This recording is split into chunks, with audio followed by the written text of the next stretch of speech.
နှစ်စဉ်အမျိုးသမီးတွေရဲ့အသက်အန္တရာယ်ကိုချိန်ချောက်နေတဲ့အမျိုးသမီးကင်ဆာရောဂါတွေကိုကြိုတင်ကာကွယ်နိုင်ဖို့အတွက်စစ်ဆေးပေးမဲ့ဝိတိုရီယာဆေးရုံရဲ့ program အသစ်ဖြစ်တဲ့ Well Woman program လေးနဲ့မိတ်ဆက်ပေးပါစေ။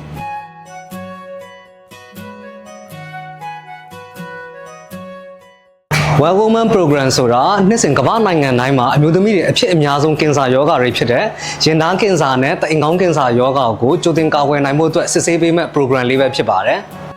Well Woman program မှာအမျိုးသမီးများရင်သားကျန်းမာရေးအတွက်စစ်ဆေးပေးတဲ့ breast screening package နဲ့တအင်ကောင်းကင်ဆာရောဂါပိုးရှိမရှိစစ်ဆေးပေးတဲ့ cervical screening package လေးတွေပါဝင်ပါတယ်ခင်ဗျာနှစ်စဉ်ကမ္ဘာပေါ်ကအမျိုးသမီးတန်းပေါင်းများစွာကရင်သားကင်ဆာနဲ့တအင်ကောင်းကင်ဆာရောဂါဝေဒနာကိုခံစားနေရပြီးတော့ရောဂါဖြစ်ပွားမှုနှုန်းကလည်းမြင့်တက်လျက်ရှိပါတယ်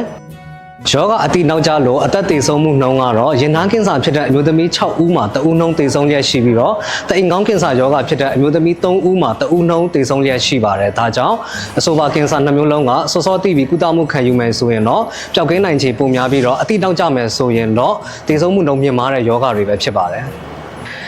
ရင်သားကင်ဆာယောဂဒီအသက်40နဲ့အထက်အမျိုးသမီးတွေမှာပုံမှန်အဖြစ်များပြီးတော့ယခုနောက်ပိုင်းအသက်40အောက်အမျိုးသမီးတွေမှာဖြစ်ပွားမှုနှုန်းများပြားလာတဲ့အတွက်ကြောင့်မို့လို့အရွယ်ရောက်ပြီးတဲ့အမျိုးသမီးတိုင်းရင်သားကင်ဆာအတွက်ပုံမှန်စစ်ဆေးပေးတင်ပါတယ်အမျိုးသမီးတွေ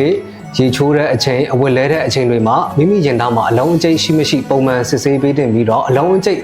စမ်းမိပြီဆိုတာနဲ့ဆရာဝန်နဲ့ချက်ချင်းတိုင်ပင်ဆွေးနွေးကုသဖို့လိုအပ်ပါတယ်တိုင်ကောင်းကင်ဆာယောဂဒီအိမ်အောင်တဲ့အမျိုးသမီးတိုင်း sexual activity ရှိတဲ့အမျိုးသမီးတိုင်းဖြစ်ပွားနိုင်ခြေရှိတဲ့အတွက်ကြောင့်မို့လို့တိုင်ကောင်းကင်ဆာစစ်ဆေးခြင်းကို3နှစ်တစ်ကြိမ်တော့၎င်း5နှစ်တစ်ကြိမ်တော့၎င်းပုံမှန်စစ်ဆေးပေးတင်ပါတယ်